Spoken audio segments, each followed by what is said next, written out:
मिर्जा, किस पाप के कारण स्त्री का गर्भ ठहर जाता है?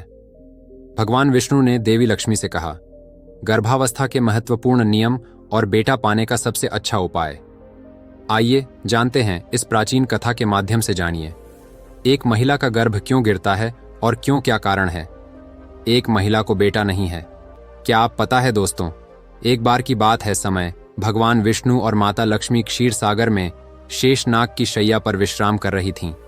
जब माता लक्ष्मी ने भगवान विष्णु से पूछा, ऐसा लगता है हे भगवान प्रभु, आज मेरे मन में एक संदेह पैदा हो रहा है, कृपया मेरी शंका का समाधान करें।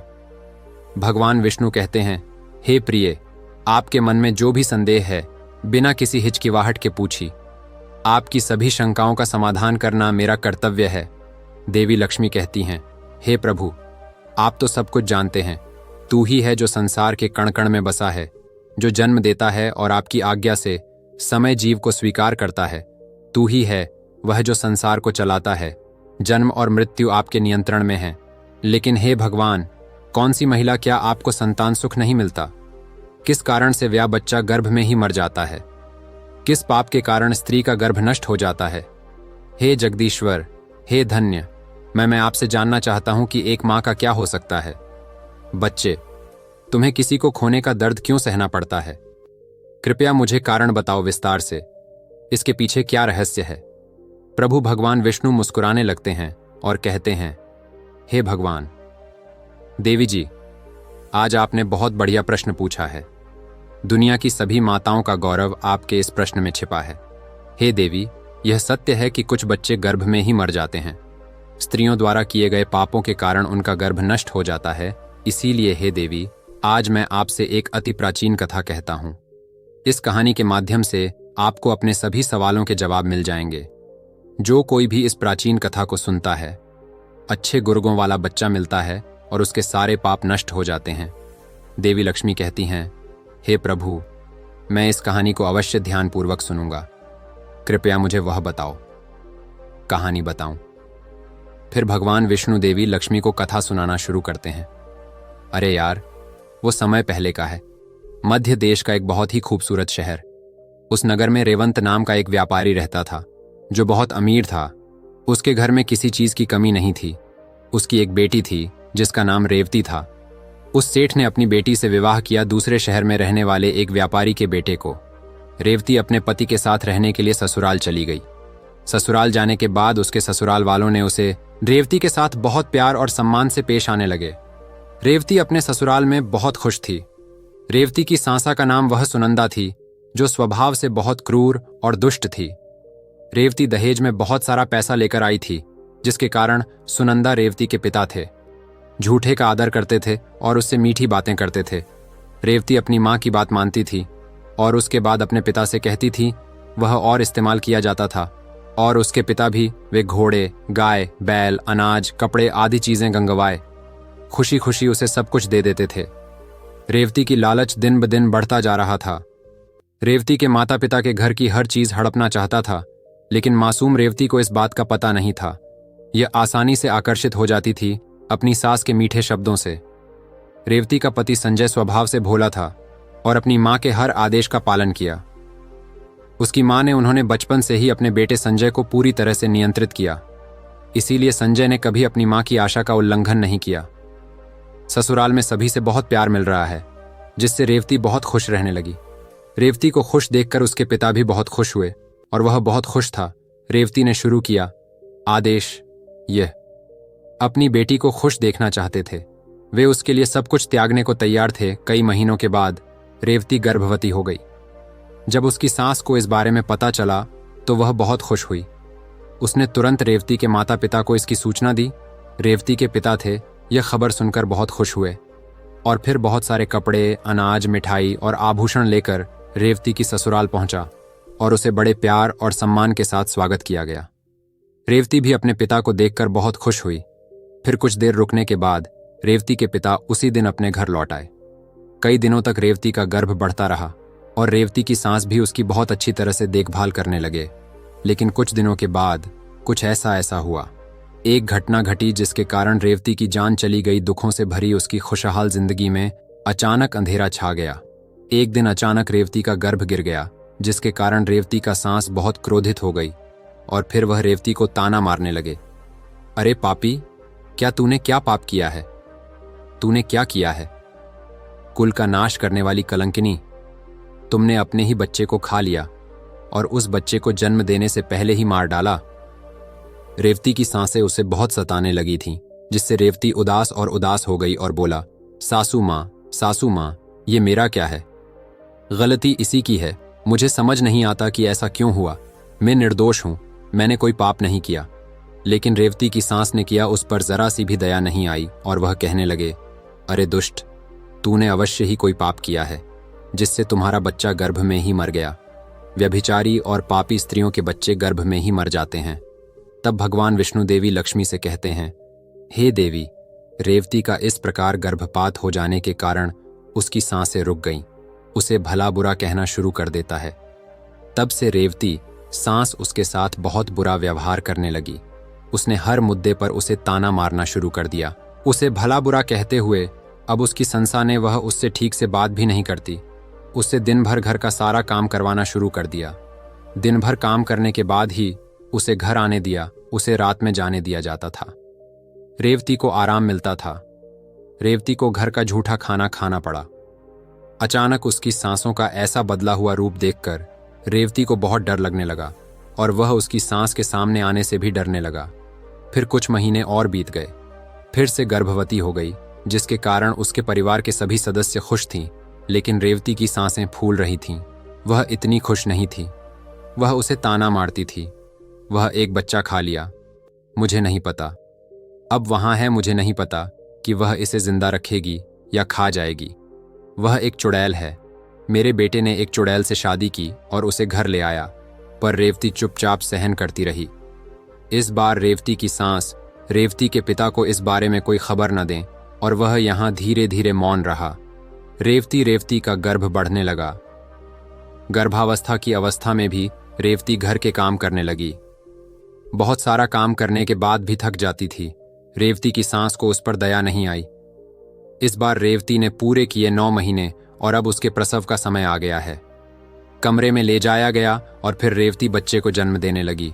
रेवती जब बच्चे को जन्म दिया तो बच्चे के मुंह से कोई आवाज नहीं आई। बच्चा था, कोई हलचल नहीं हुई। इस बार रेवती ने एक मृत बच्चे को जन्म दिया। यह सुनकर रेवती बहुत दुखी हुई और जोर जोर से रोने लगी। रेवती की सांस फूल गई।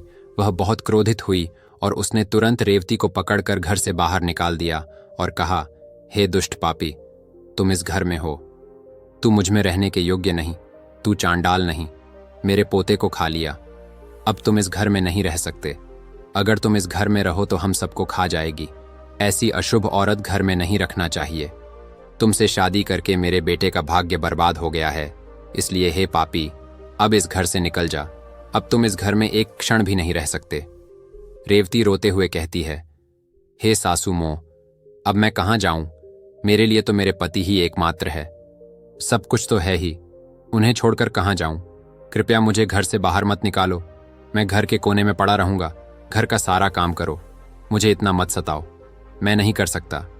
मैं अपने पति रेवती को छोड़कर नहीं रह सकती कि सॉस कहती है, हे पापी, यदि तू कर सके, यदि तुम जीवित न बचो तो कहीं और जाकर मर जाओ, लेकिन अब मैं तुम्हें इस घर में नहीं रहने दूंगा।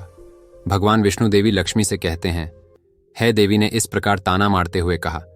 रेवती की सांस ने उसे घर से बाहर धकेल दिया और उसे दूर भगा दिया। रेवती का पति चुपचाप यह सब देख रहा था। उसने भी कुछ नहीं कहा। फिर रेवती उसी हालत में घर से निकल गया। रेवती चल पड़ी और एक जंगल में पहुंच गए। यह जंगल बहुत घना था और उस जंगल में कोई भी इंसान नजर नहीं आ रहा था। फिर रेवती उस जंगल में एक बहुत बड़ा और सुंदर पेड़ दिखाई दिया।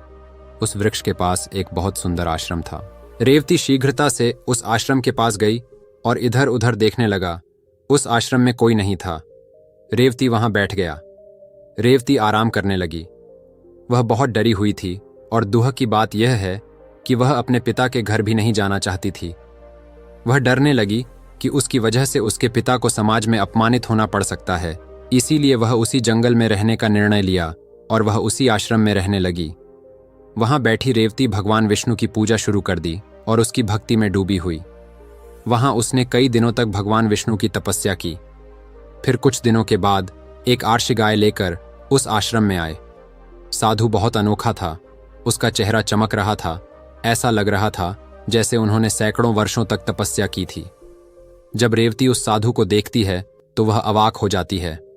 बहुत खुश हूं और उसका स्वागत करते हुए कहते हैं, आओ साधु। महाराज, आपका स्वागत है।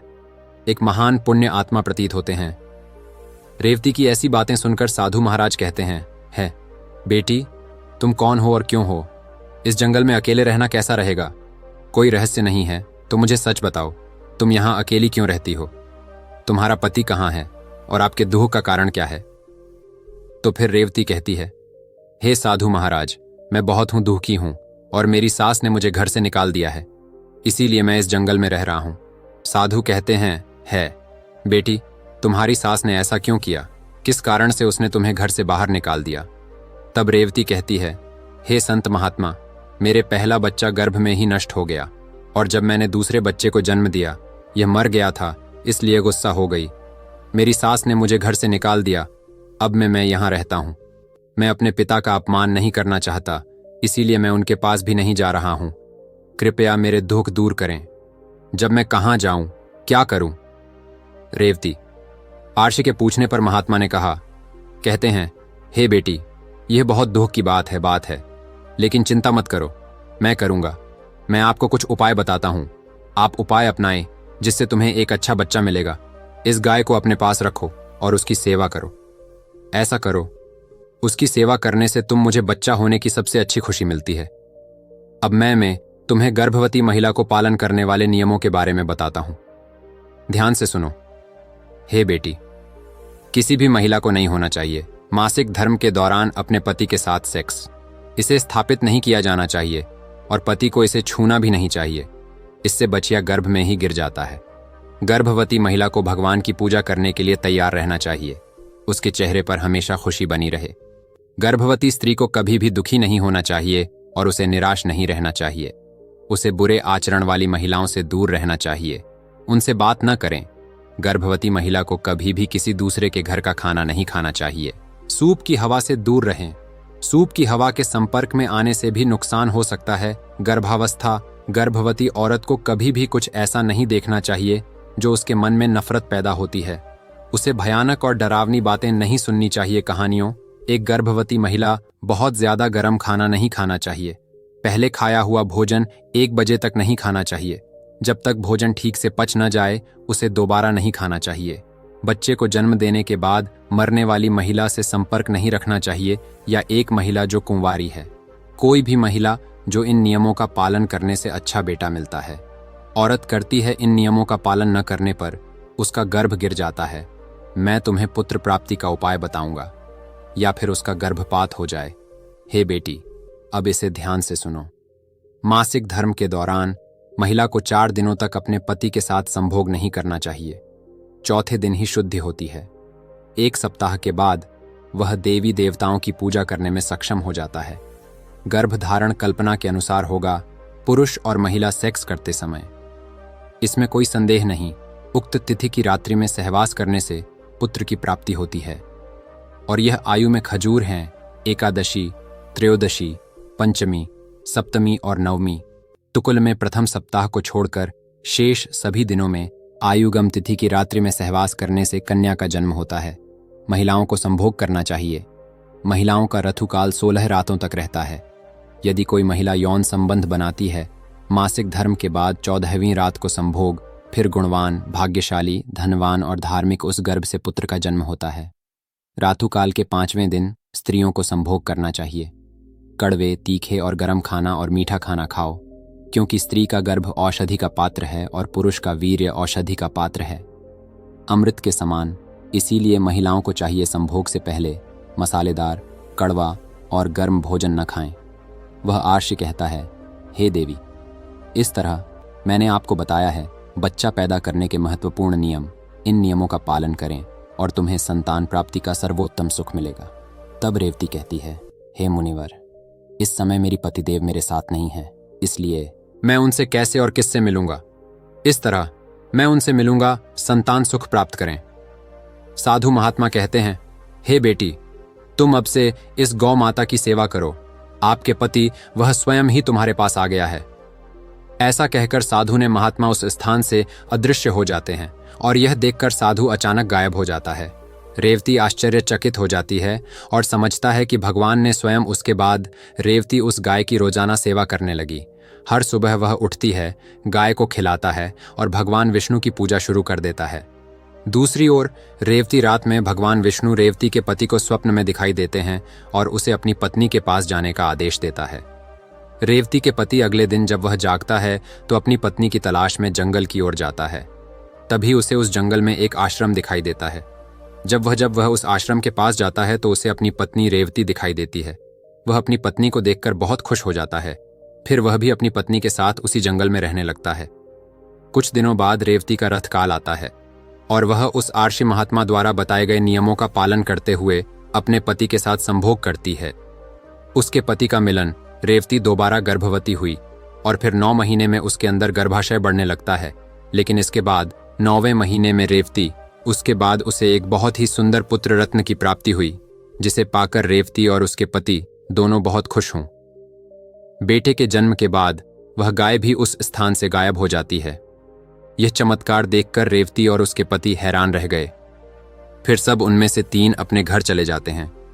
दूसरी ओर रेवती की सास अपने बेटे को एक बच्चे के साथ रेवती के साथ आते देख बहुत खुश हो जाती है और उससे पूछता है, हे बहू, तुमने यह कैसे किया, किस कारण से किया, बेटा पैदा करोगी? तब रेवती अपनी सास को सारी सच्चाई बता देती है। रेवती कहती है सासू माँ, पास ही जंगल में एक आश्रम है, मैं वहां रहने लगा। फिर उस स्थान पर एक चमत्कारी संत प्रकट हुए और उन्होंने मुझे बच्चा पैदा करने का मंत्र दिया। बताया कि उन्होंने मुझे एक दिव्य गाय दी है और उस गाय की पूरी सेवा करके काम पूरा हो गया। रेवती की सास इस पर विश्वास नहीं होता, इसलिए वह पूछती है, वह जगह कहाँ है? रेवती ने अपनी सांस रोक ली उस जगह के बारे में। यह बताती है। फिर अगले दिन रेवती चुपचाप उस स्थान पर अकेले जाता है और उस चमत्कारी संत का इंतजार करने लगती है। उसके मन में लालच है। वह सोचती है कि जब वह आएगा तो वह उससे उपहार के रूप में कोई कीमती चीज मांगेगी। कई दिनों के बाद भी साधु नहीं आता और वह बहुत क्रोधित हो जाती है। उसी समय एक राक्षसी उस स्थान से गुजर रही है। जब वह राक्षसी रेवती की सांस को देखती है, आश्रम के पास खड़े होकर वह तुरंत उसके पास जाती है और कहती है, वाह, आज इस जंगल में मेरे लिए ताजा खाना आया है, आज यह बूढ़ी औरत उसे खाने का आनंद लें।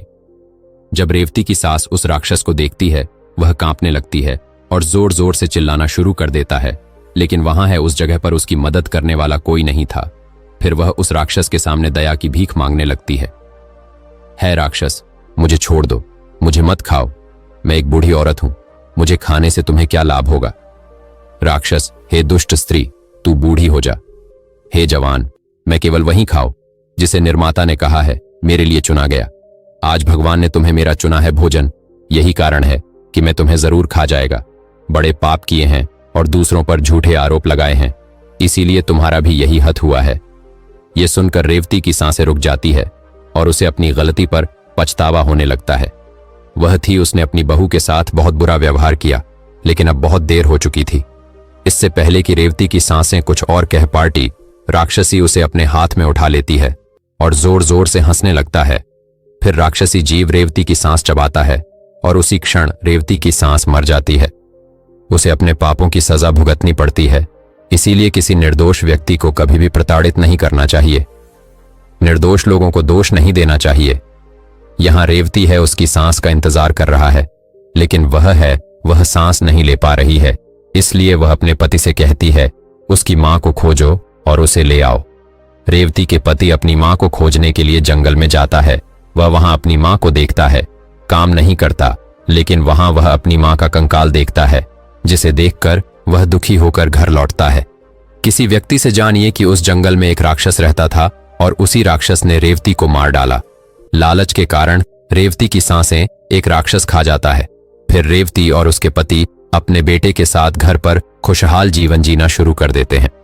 भगवान विष्णु देवी लक्ष्मी से कहते हैं, हे देवी, इस प्रकार रेवती गर्भाधान के नियमों का पालन किया, जिसके कारण वह देवी लक्ष्मी कहती हैं, हे प्रभु, गर्भ में मर जाने वाले बच्चे के उद्धार के लिए क्या उपाय किया जाना चाहिए, या जन्म के तुरंत बाद मर जाता है? भगवान विष्णु कहते हैं, है प्रिय, आपने यह उत्कृष्ट प्रश्न पूछा है, इसलिए अब ध्यान से सुनी। अगर कोई महिला गर्भपात हो जाना या गर्भ में ही बच्चे की मृत्यु हो जाना, तो उस महीने के दिनों की संख्या जिसमें वह है गर्भवती होने पर सूतक माना जाता है। जो व्यक्ति आत्मकल्याण की इच्छा रखता है, उसके गर्भ में ही मर चुके बच्चे का सूतक काल माना जाता है। इसके लिए कुछ नहीं करना चाहिए, अद्धा को करना चाहिए, नहीं किया जाएगा। यदि कोई जन्म से चूड़ा कर्म संस्कार के बीच बच्चे की मृत्यु हो जाती है, फिर उस बच्चे के उद्धार के लिए दूध वाला भोजन अन्य बच्चों को दिया जाना चाहिए। चूड़ा कर्म संस्कार के 5 दिन बाद यदि बच्चा 1 वर्ष के भीतर मर जाता है, तो शव का अंतिम संस्कार किया जाना चाहिए, दूध दान किया जाना चाहिए और बच्चों को पिलाया जाना चाहिए। यदि बच्चे की मृत्यु 5 वर्ष की आयु के बाद हो जाती है, तो उसका शरीर होना चाहिए, उसके लिए अंतिम संस्कार किया गया। पानी से भरा एक मिट्टी का बर्तन और खीर का दान तभी करना चाहिए उस बच्चे को पुनर्जन्म मिलता है। मित्रों, इस प्रकार भगवान विष्णु ने देवी लक्ष्मी को गर्भधारण का रहस्य बताया। आशा है आपको यह कहानी पसंद आई होगी। वीडियो को लाइक करें, कृपया कमेंट में जय श्री हरि विष्णु लिखें और साथ ही चैनल को सब्सक्राइब करें। आप सभी का धन्यवाद।